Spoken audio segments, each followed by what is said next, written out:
نظر بد کی علامات، علاج اور بچاؤ کا وظیفہ۔ کیا آپ جانتے ہیں کہ نظر بد ایک ایسی حقیقت ہے اور اس سے بہت سی بیماریاں پیدا ہو سکتی ہیں؟ پیرا سائیکلوجی میں بھی اس پر تحقیق ہو رہی ہے کہ نظر بد سے پیدا ہونے والی شعاعیں انسان کے جسم پر کس طرح اثر انداز ہوتی ہیں۔ خاص طور پر حسد کی نظر کیمیاوی تبدیلیاں پیدا کرتی ہے جس سے خون میں بیماریاں پیدا ہو سکتی ہیں۔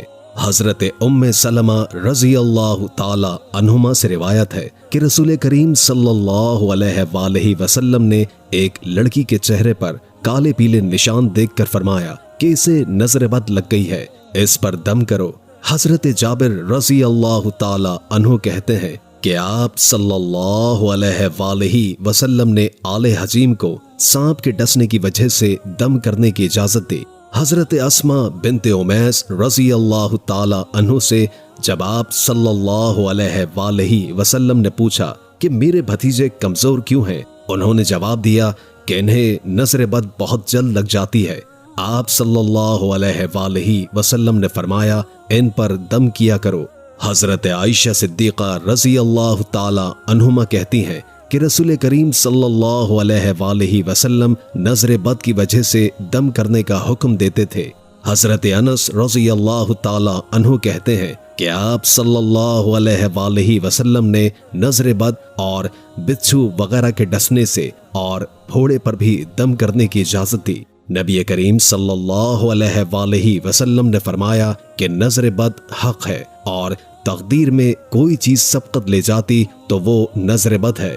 حضرت اسما بنت امیس نے آپ صلی اللہ علیہ وآلہ وسلم سے عرض کیا کہ بنو جعفر کو نظر بد لگ جاتی ہے، کیا میں ان پر دم کر سکتی ہوں؟ آپ صلی اللہ علیہ وآلہ وسلم نے فرمایا ہاں۔ حضرت ابو سعید خدری رضی اللہ تعالی عنہ سے روایت ہے کہ جناب رسول کریم صلی اللہ علیہ وآلہ وسلم جنات اور انسانوں کی نظر بد سے پناہ مانگتے تھے۔ جب سورہ فلق اور سورہ ناس نازل ہوئی تو آپ صلی اللہ علیہ وآلہ وسلم انہی کو پڑھتے اور باقی دعائیں چھوڑ دیں۔ یاد رکھیں کہ کبھی اپنی نظر بھی لگتی ہے، اس لیے جب لباس اتارا جائے یا نہایا جائے تو بسم اللہ پڑھنی چاہیے۔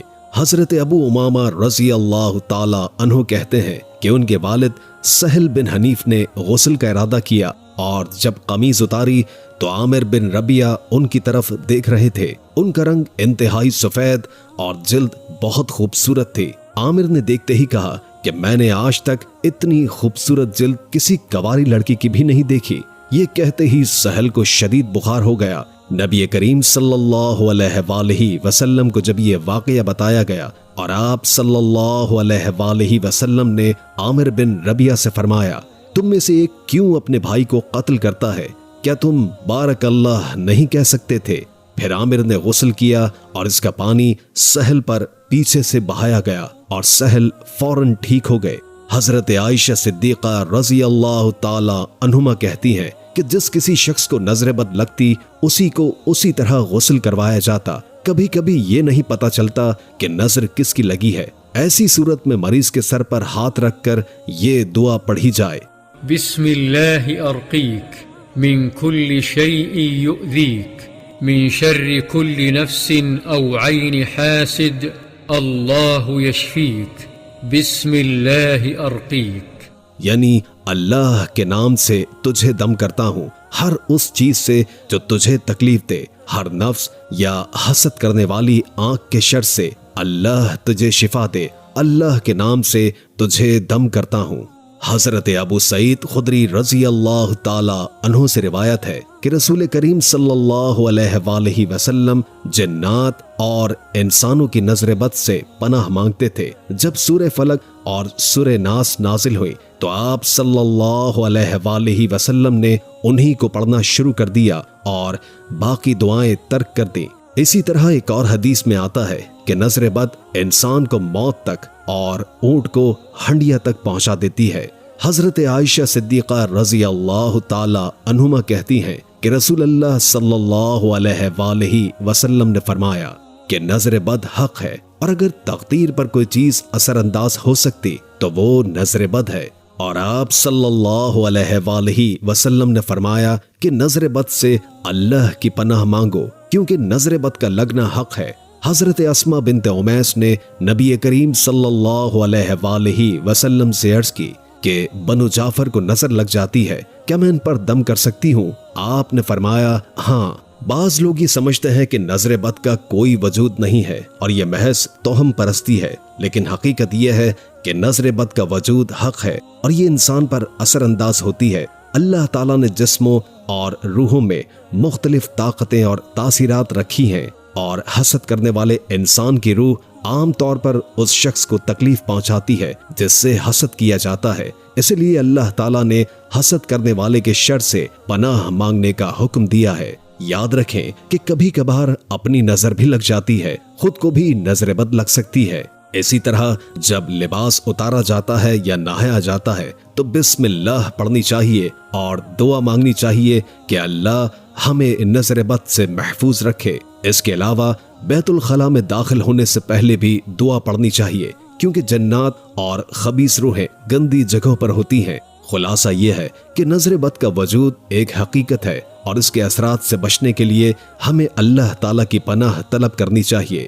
جناب نبی کریم صلی اللہ علیہ وآلہ وسلم نے اس کے متعلق واضح ہدایات دی ہیں اور بتایا ہے کہ نظر بد انسان کو شدید نقصان پہنچا سکتی ہے۔ اس لیے ضروری ہے کہ ہم روزمرہ کی زندگی میں دعاؤں کا اہتمام کریں تاکہ اللہ تعالیٰ ہمیں ہر قسم کے شر اور نقصان سے محفوظ رکھے۔ اللہ تعالیٰ نے ہمیں قرآن پاک میں مختلف دعائیں سکھائی ہیں جنہیں پڑھنے سے ہم نظر بد کے اثرات سے بچ سکتے ہیں۔ سورہ فلق اور سورہ ناس کو پڑھنا اور دم کرنا ایک مؤثر طریقہ ہے۔ ان دعاؤں کے ذریعے ہم اللہ تعالیٰ سے مدد مانگتے ہیں تاکہ وہ ہمیں حسد کرنے والوں اور نظر بد کے شر سے محفوظ رکھے۔ اس کے علاوہ بسم اللہ پڑھ کر اپنے کاموں کا آغاز کرنا اور خاص طور پر لباس اتارتے وقت اور نہاتے وقت اللہ کا نام لینا بھی ضروری ہے تاکہ خود کی بھی نظر بد سے بچا جا سکے۔ آخری بات یہ ہے کہ ہمیں ہر حال میں اللہ تعالیٰ کی پناہ مانگنی چاہیے اور دعا کرنی چاہیے کہ وہ ہمیں ہر قسم کی بیماریوں اور نظر بد کے شر سے محفوظ رکھے اور ہمیں صحت و تندرستی عطا فرمائے۔ آمین ثم آمین۔ اللہ تعالیٰ ہم سب کو اپنی حفظ و امان میں رکھے، اور جو بہن بھائی ہماری خصوصی دعا میں شامل ہونا چاہتے ہیں وہ کامنٹ میں اپنا نام ضرور لکھیں۔ یہ دعا عربی میں کچھ اس طرح ہے: بسم اللہ ارقیک من کل شیء یؤذیک من شر کل نفس او عین حاسد اللہ یشفیک بسم اللہ ارقیک، یعنی اللہ کے نام سے تجھے دم کرتا ہوں ہر اس چیز سے جو تجھے تکلیف دے، ہر نفس یا حسد کرنے والی آنکھ کے شر سے اللہ تجھے شفا دے۔ اللہ کے نام سے تجھے دم کرتا ہوں۔ یہ دعا نظر بد سے بچنے اور شفا حاصل کرنے کے لیے پڑھی جاتی ہے۔